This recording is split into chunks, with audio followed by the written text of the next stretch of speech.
Antonio is proof that you can overcome adversity. With a poor upbringing from one of the roughest neighborhoods in Chicago, it didn't stop Victor from earning a BS in electrical engineering as well as an MBA. His accomplishments include being CEO of a high-tech company and president of sales and marketing of a $420 million company. Victor has traveled throughout the U.S. and internationally to places like South Africa, Australia, the Middle East, Europe, Asia, and Latin America, and has shared the stage with great speakers like Zig Ziglar, Dr. Robert Schuller, and Rudy Giuliani from New York City. He is the author of several books and founder of Sales Influence, a sales training company based in Atlanta, Georgia. Or should I say, Hot Atlanta?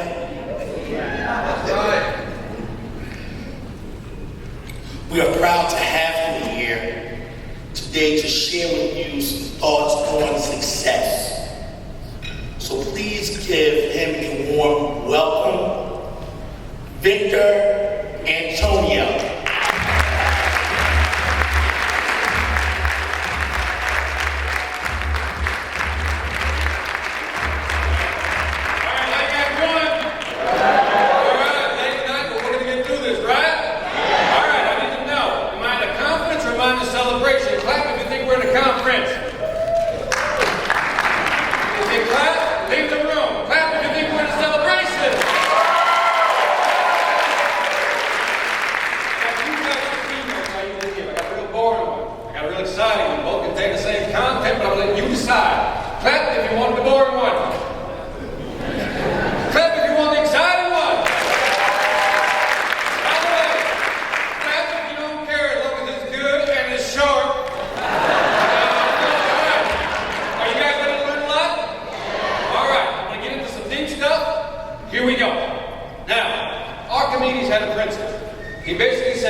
Then you have the what? Psychology is telling the motivation, stay positive. What I noticed is there was a gap in the market. Nobody's looking at the other side of the equation because the buyer today is less trusting, less loyal, more demanding, and more price sensitive. And unless we know how to nudge them, we're not going to sell them. So I look at the other side of the equation, which is how to buy. If I look at how people buy, if we can understand how people buy, if we understand what motivates buying, if we understand how they make their buying decisions, but during our conversations with our customers, if we can find moments of influence, do you think we can sell more effectively? Yes or no? I think we can. Let me show you how you've been nudged. This morning when you got up, you have been nudged at least 20 to 30 times, but you're not even aware of it. Let me give you examples of nudging that are below your consciousness. Did you know that when you walk into a store for the first time, look at a big store like Target, they leave 10 feet of space in front of that door. Why? Studies have shown consumers need at least that much space to orient themselves before they decide which way to go. When most people walk in the store, did you know that they will walk to the left? Which means that the most valuable piece of real estate in any store is where? Off to the right. Did you know that consumers have a velocity? Did you know that if you have a narrow aisle, you will walk faster? If you have a wide aisle, you will actually slow down. Don't believe me.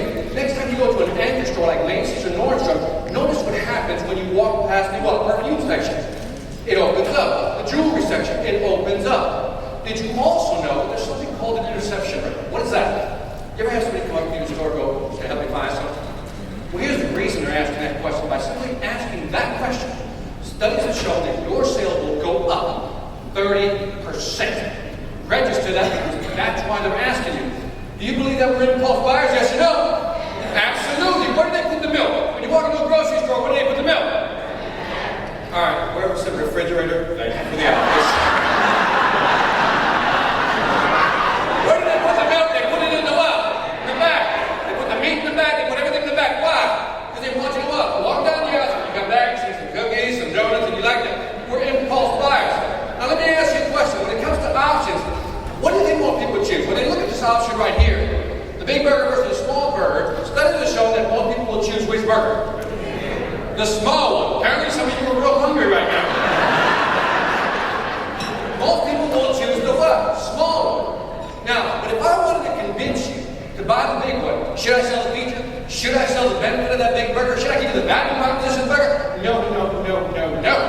Here's what I'll do to nudge you to eat that burger. What I'll do is insert a third one.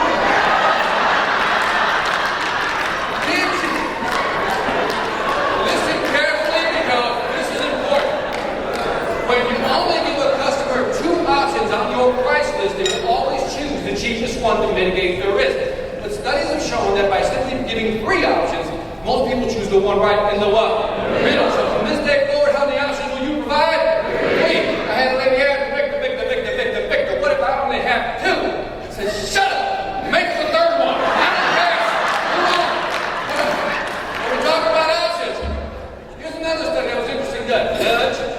Now, you ever go to a restaurant, have great service, and typically we get 15-20%, right? Let's say 15% tip was great service. Studies have shown that by simply adding a mint, the mint,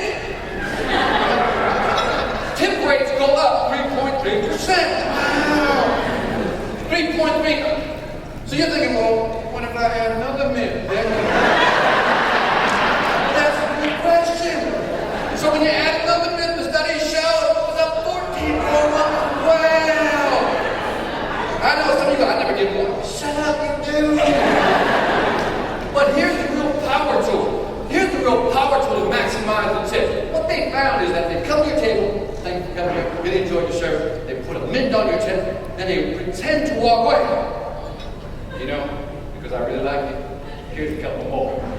When they use that strategy, bam! 23%! Now there's three reasons why that happened. Why? Get them out. What? It was acknowledgement. Again, a little self-security and insecurity going on here. I need to acknowledge you, Victor. That's what it is. It's personal, right? It made them feel special, but the big component there was unexpected.